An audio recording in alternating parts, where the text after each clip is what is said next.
When you speak of longevity and sustained excellence in college football, the name Eddie Robinson is monumental. For 56 seasons, he was the head coach of the Grambling State University Tigers, a historically black university in rural Louisiana. He was more than a coach. He was an institution builder, a mentor, and a father figure to thousands of young men. In an era of segregation and limited opportunity, Robinson built a powerhouse program that commanded national respect. He retired as the winningest coach in college football history, a record he held for many years. He sent over 200 of his players to the professional ranks, including four who would later be enshrined in the Pro Football Hall of Fame. His legacy wasn't just in the 408 victories, but in the countless lives he shaped, proving that greatness could blossom anywhere if given a chance to grow. In his later years, Robinson was diagnosed with Alzheimer's disease, a condition that slowly took the great mind that had strategized on the sidelines for over half a century. He passed away from the effects of the disease on April 3, 2007, in Ruston, Louisiana, at the age of 80. His passing was mourned throughout the football world. From the small town of Grambling to the highest echelons of the NFL, he received a funeral befitting his legendary status, with a public viewing held at the university's Assembly Center. He was then laid to rest in a place intrinsically linked to his life's work, Grambling Memorial Gardens, located in Grambling, Louisiana. His grave is marked by a large, flat, dark granite headstone. It's a fitting tribute, featuring an etched image of a tiger, the school's mascot. The marker lists his name, his date, and his title. Head football coach. It proudly displays his final, incredible record of 408 wins, 165 losses, and 15 ties, along with a powerful and accurate inscription. A legend in his own time, Wayne Woodrow "Woody" Hayes was the embodiment of Big Ten football for nearly 3 decades. As the head coach of the Ohio State University from 1951 to 1978, he was a fiery, brilliant, and often controversial figure. His coaching philosophy, famously known as 3 yards in a cloud of dust, emphasized a powerful running game and a punishing defense. This old-school approach led the Buckeyes to immense success,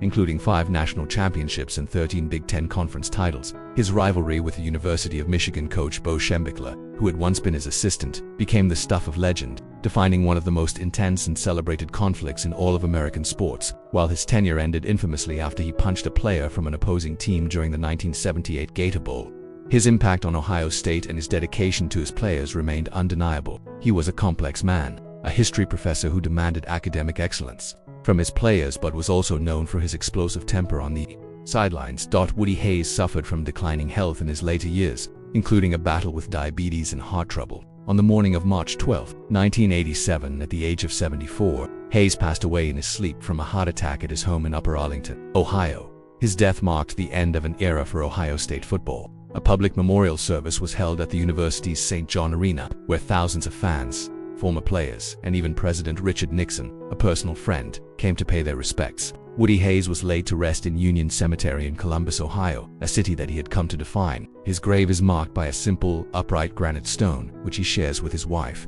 and it features their names and life dates beneath a carved cross. In front of the main headstone is a smaller, flat marker. On its front, it reads Wayne Woodrow Woody Hayes. The back of this marker carries the words that perfectly encapsulate his philosophy on life and service. You can never pay back, so you should always try to pay forward. Before Chuck Noll arrived in Pittsburgh in 19, the Steelers were perennial losers, a franchise defined by decades of futility. In just a few short years, Noll, a quiet and professorial coach, transformed them into one of the greatest dynasties in sports history. Over his 23-year tenure, Noll led the Steelers to 4 Super Bowl victories in a 6-year span, a feat that remains the benchmark for dynastic dominance. Known as the Emperor, he was the antithesis of the fiery sideline-stomping coach. He was a teacher, a calm and steady presence who focused on fundamentals and preparation. He drafted brilliantly, building his team around Hall of Famers like Terry Bradshaw, Joe Green, Jack Lambert, and Franco Harris. He never sought the spotlight, preferring to let his players and the results speak for themselves. His core belief was simple: whatever it takes. He empowered his players to do their jobs to the best of their ability, and in doing so, he created a winning culture that endures in Pittsburgh to this day. After retiring from coaching in 1991, Noll lived a quiet life away from the public eye. He suffered from a number of health issues for many years, including Alzheimer's disease and a heart condition. On June 13, 2014, Charles Henry Noll passed away of natural causes at his home in a suburb of Pittsburgh, Pennsylvania. He was 82 years old. His funeral was a private affair, attended by family and a host of his former players who had become legends under his guidance. He is buried at Our Lady of Mount Carmel Cemetery in the Ross Township area of Pittsburgh, in a manner that perfectly reflects the man himself. His final resting place is incredibly modest and understated, There is no grand monument or towering statue. Instead, his grave is marked by a simple, flat bronze plaque, flush with the ground. The marker bears his name, his life dates, and a small mention of his service in the US Navy. It also includes the name of his beloved wife, Mary Ann. Conspicuously absent is any mention of football, the Super Bowls, or his Hall of Fame career. It is the final statement of a man who, even in death, remained humble, letting his monumental legacy speak for itself.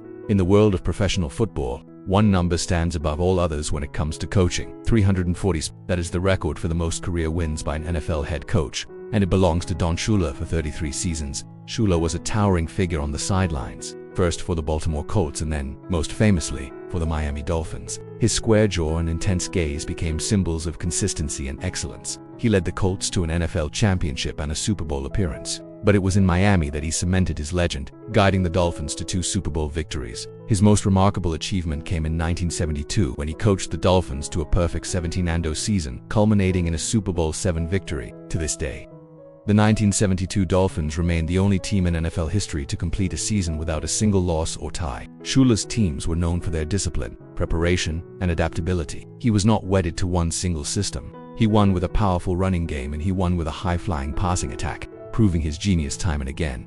Don Shula remained a beloved figure in South Florida. He lived a full life, passing away at the age of 90 on May 4, 2020, at his home on the exclusive Indian Creek Island in Florida. His death was from natural causes. Due to the global pandemic occurring at the time, funeral services were kept private for the family. In a departure from many of his coaching peers, Shula chose cremation for his final arrangements. His ashes were given to his family, meaning there is no public grave for fans to visit and pay their respects. However, a cenotaph, a monument erected in honor of a person whose remains are elsewhere, stands as a public tribute to him. This memorial is located at Our Lady of Mercy Catholic Cemetery in Doral, Florida. It's a simple plaque set in a stone wall within a mausoleum building, bearing his name, his life dates, and an image of a fish, a nod to the Dolphins team he led to perfection. While his physical remains are not there, his monumental legacy in the NFL serves as his true, everlasting memorial. Few coaches have had a more profound and lasting impact on the way football is played than Bill Walsh. Dubbed the Genius, Walsh revolutionized offensive strategy with the creation of what became known as the West Coast offense. This system, which emphasized short, horizontal passes to stretch defenses and create opportunities for big plays, transformed the San Francisco 49ers from a struggling franchise into a dominant dynasty in the 1980s. In his 10 seasons as head coach, from 1979 to 1988, Walsh led the 49ers to 3 Super Bowl championships. His offense was not just successful, it was beautiful to watch, a symphony of precision, timing, and creativity. He was a master of scripting the opening plays of a game and was renowned for his meticulous attention to detail. Beyond his on-field success, Walsh's influence is still felt through his extensive coaching tree, as many of his assistants went on to become successful head coaches themselves, carrying his innovative philosophies with them throughout the league. He was an intellectual, an innovator, and a true artist of the game. In the years following his coaching career, Walsh remained a respected figure in the sport, serving in various administrative roles. He was diagnosed with leukemia and battled the disease for a number of years. On July 30, 2007, Bill Walsh passed away at the age of 75 at his home in Woodside, California. Tributes poured in from across the sports world, celebrating not just his championships but his transformation of the game itself. A public memorial was held at San Francisco's Candlestick Park, where thousands of fans, former players like Joe Montana and Steve Young, and fellow coaches gathered to honor his memory. In keeping with his life on the California coast, Bill Walsh chose not to have a traditional burial. He was cremated, and his ashes were scattered into the Pacific Ocean over Monterey Bay. As a result, there is no gravesite, no headstone, and no physical marker for the public to visit. His final wishes reflect a man who was perhaps more interested in the ideas he left behind than in any stone monument. His legacy is not etched in granite but is written in the playbooks of countless teams and is visible every Sunday in the offensive schemes that still dominate the sport he so brilliantly redefined. For 29 seasons, he was the stoic, impeccably dressed man in the fedora on the Dallas Cowboys sideline. Tom Landry was more than the team's first and most famous coach. He was the face of the franchise, an icon of integrity and innovation who transformed the Cowboys into America's team, taking over an expansion team in 1960. Landry endured years of struggle before building a powerhouse. He was a defensive genius, creating the revolutionary flex defense that baffled opposing offenses for years. He was also on the cutting edge offensively, popularizing the shotgun formation. Under his leadership, the Cowboys recorded 20 consecutive winning seasons, a remarkable streak of sustained success. They appeared in 5 Super Bowls, winning 2 of them, and became one of the most recognizable sports brands in the world. Landry was a man of deep faith and quiet dignity. His calm demeanor on the sideline, regardless of the situation, became his trademark. A stark contrast to the explosive emotion of many of his peers, he was a symbol of class and consistency. In a turbulent sport, Landry's long tenure with the Cowboys came to an abrupt and controversial end in 1989 when the team was sold and he was unceremoniously fired by the new owner. Though the dismissal stung him and the city of Dallas, he handled it with his characteristic grace. In 1999, he was diagnosed with acute myeloid leukemia. After a courageous battle, Thomas Wade Landry passed away on February 12, 2000, in Dallas, Texas. The city he had called home for 4 decades mourned his loss deeply. His memorial service was a major event, attended by football royalty and broadcast nationally. Tom Landry is buried in a prominent location at Sparkman Hillcrest Memorial Park Cemetery in Dallas. His grave is marked by a large and elegant granite monument, befitting his stature. The monument, which features a sculpted cross, is inscribed with his name and life dates. Below, it bears a simple and powerful epitaph that speaks to the core of his character, a life of integrity and faith. Today, his grave remains a destination for fans who come to pay their respects to the man in the fedora who built a football empire. It is impossible to tell the story of the National Football League without the story of George Halas, known affectionately and respectfully as Papa Bear. Halas was one of the founding fathers of the league and the driving force behind the Chicago Bears for over 6 decades. He was present at the pivotal meeting in Canton, Ohio in 1920, where the American Professional Football Association, which would soon be renamed the NFL, was formed. He was a player, a coach, and the owner of the Bears, a franchise he shaped in his own tough, gritty, and innovative image. He coached the team for 40 seasons, a league record, and led them to 8 NFL championships. He was a pioneer of the T-formation with the forward pass, an innovation that revolutionized the game in the 1940s. He was a fierce competitor and a shrewd businessman who helped guide the league through its tumultuous early years, through the Great Depression, World War II, and into the modern era of television and Super Bowls. His influence is everywhere in the modern NFL, from the practice of daily film study to the concept of sharing television revenue to ensure league-wide stability. George Halas remained the owner of the Bears until his death. After a long and storied life that mirrored the life of the league he helped create, he passed away from pancreatic cancer on October 31, 1983 in Chicago. He was 88 years old. His funeral was a massive event in the city, attended by commissioners, owners, coaches, and players from across the league, all coming to honor the last of the NFL's original founders. George Halas was laid to rest at St. Adalbert Catholic Cemetery, located in the Chicago suburb of Niles, Illinois. He is not interred in a traditional grave, but in the private Halas family mausoleum. It is a formidable and dignified stone structure, designed for privacy and permanence. The family name, Halas, is carved in large, simple letters above the bronze doors. The mausoleum is a grand and final testament to a man of immense stature, a patriarch who founded not just a team, but in many ways the entire sport as we know it today. It is a fortress of memory for the original Papa Bear.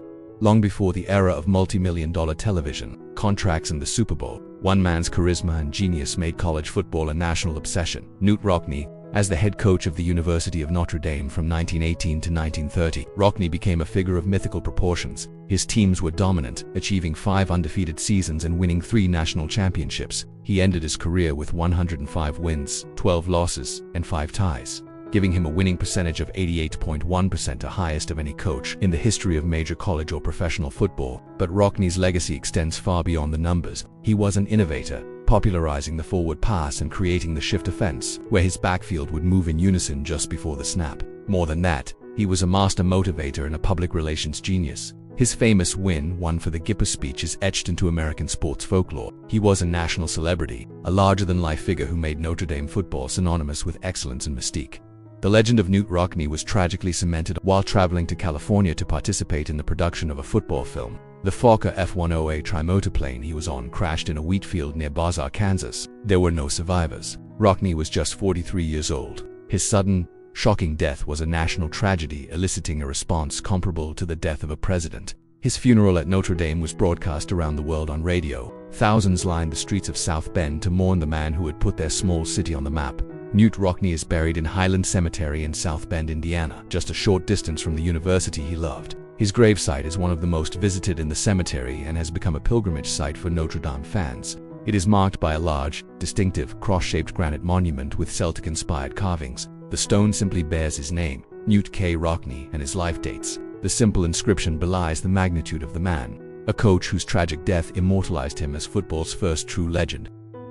With his trademark houndstooth hat and a voice that sounded like gravel rolling downhill, Bear Bryant was the personification of college football in the South. He was a larger-than-life figure who commanded immense respect and, often fear, after successful coaching stints at Maryland, Kentucky, and Texas A&M, where he famously held his brutal preseason camp in the Texas heat of Junction. Bryant returned to his alma mater, the University of Alabama, in 1950. He famously said that Mama called, and when he arrived, he promised to turn a struggling program into a winner. He more than delivered on that promise. Over the next 25 years, he led the Crimson Tide to an astounding 6 national championships and 13 Southeastern Conference titles. He was known for his grueling practices and his iron-fisted discipline, transforming boys into men and molding them into champions. He became an icon, a figure whose influence extended far beyond the football field, shaping the culture of an entire state. In 1982, after another successful season, Bryant announced his retirement, stating that at my age, it's time to get out of coaching and do some of the things I've been wanting to do. He coached his final game, victory in the Liberty Bowl, on December 29, 1980. Just 28 days later, on January 26, 1983, he died after suffering a massive heart attack in Tuscaloosa, Alabama. He was 69 years old. The state of Alabama went into a collective state of mourning. His body lay in state at the university, and his funeral procession stretched for miles as thousands of grieving fans lined the highways to pay their final respects. Bear Bryant is buried in Greenwood Cemetery in Birmingham, Alabama. His grave is marked by a large, flat granite slab, often adorned with crimson and white flowers and other mementos left by devoted fans. It lists his name and dates, and it includes an inscription that perfectly captures his life's work. He was a coach, but more than that, he was a molder of men. In true Bryant fashion, it also features one of his most famous confident quotes, "I ain't never been nothing but a winner." While other coaches on this list are known for their dynasties or their larger-than-life personalities, Paul Brown is remembered as the ultimate innovator, a man whose methodical, intellectual approach to football fundamentally changed the game forever. His contributions are so ingrained in modern football that we often take them for granted. Paul Brown was the first coach to use game film to scout opponents, to hire a full-time year-round coaching staff, and to create a detailed playbook for his players to study. He invented the modern face mask, the taxi squad now known as the practice squad, and the use of hand signals to call in plays from the sideline. He was a master of organization and a brilliant talent evaluator who broke racial barriers by signing some of the first African-American players to pro football contracts in the modern era. He achieved immense success, first creating a dynasty with the Cleveland Browns, a team named after him, and leading them to 7 championships. Later, he founded another NFL franchise, the Cincinnati Bengals. Serving as their first coach and general manager, Paul Brown coached the Bengals until 1975 and remained team's president until his death. He passed away on August 5, 1991, in Cincinnati, Ohio, due to complications from pneumonia. He was 82 years old. His death was a profound loss for the football community, which recognized him as one of the true architects of the modern game. His memorial service was attended by a who's who of the NFL, all there to honor a man whose genius had impacted every one of them. Paul Brown was laid to rest in Rose Hill Memorial Park in Massillon, Ohio. The choice of Massillon was deeply significant. It was there that he first achieved legendary status as the head coach of the Massillon Washington High School Tigers, creating a powerhouse that is still legendary in the annals of high school football. His gravesite is marked by a large, impressive granite headstone, which he shares with his wife, Catherine. The most prominent feature of the monument is a beautifully carved football resting atop the stone, etched with the iconic initials PB, a simple and elegant symbol of the life he dedicated to the sport he so thoroughly revolutionized. John Madden achieved a rare kind of fame. He became a legend in his sport twice over. First, he was a phenomenal football coach. As the head coach of the Oakland Raiders from 1969 to 1978, Madden embodied the team's renegade spirit. With his sideline energy and disheveled look, he led a roster of notorious characters to incredible success. He never had a losing season as a head coach, and, in 1970, he guided the Raiders to a dominant victory in Super Bowl XI. He retired from coaching at the young age of 42, with a sterling winning percentage that remains one of the highest in NFL history for coaches with at least 100 games. But for millions of people, his second act is what made him an icon. As a color commentator for television, Madden transformed the way America watched football, with his exuberant boom and whop sound effects, his use of the telestrator to break down plays, and his folksy, accessible explanations. He made the complex game of football understandable and fun for everyone. He became the beloved voice of the NFL for 3 decades, and then he did it again, lending his name and persona to the Madden NFL video game series, which introduced the sport to an entirely new generation and became a cultural phenomenon. Madden enjoyed a long and celebrated life after his broadcasting career ended. He passed away unexpectedly at his home in Pleasanton, California, on December 28, 2021. The news sent a shockwave through the sports world, as fans and colleagues from every generation shared their memories of a man who felt like a part of their family every Sunday. The NFL honored him with a moment of silence at stadiums across the country. In death, as in much of his later life, John Madden was a private person. He was cremated, and his family chose not to disclose the final disposition of his ashes or hold a public funeral. There is no grave or mausoleum for fans to visit. In many ways, however, Madden's memorials are everywhere. They exist in the old television clips of his brilliant and joyful commentary, in the annual release of the video game that bears his name, and in the very language we use to talk about football. His legacy isn't in a cemetery. It's woven into the fabric of the game he loved and taught to the world. No name in football, and perhaps in all of American sports, is more synonymous with winning, discipline, and the relentless pursuit of excellence than Vince Lombardi. When he arrived in Green Bay, Wisconsin in 1959, the Packers were a forgotten franchise in a small, cold city. In 9 seasons, he transformed them into the most dominant team of their era, winning 5 NFL championships, including the first 2 Super Bowls. Lombardi was a demanding, hard-driving coach who believed in Spartanism and pushed his players to the brink of their physical and emotional limits. His philosophy was centered on perfect execution and the idea that fatigue makes cowards of us all. He was famous for his power sweep play, a play so simple and well-rehearsed that opponents knew it was coming but were still powerless to stop it. He was more than a coach. He was a teacher of life, a philosopher whose motivational quotes about commitment, sacrifice, and victory have transcended sports and become part of the American lexicon. His influence was so profound that after his death, the NFL renamed the Super Bowl trophy in his honor. To this day, the ultimate goal for every team is to hoist the Vince Lombardi trophy.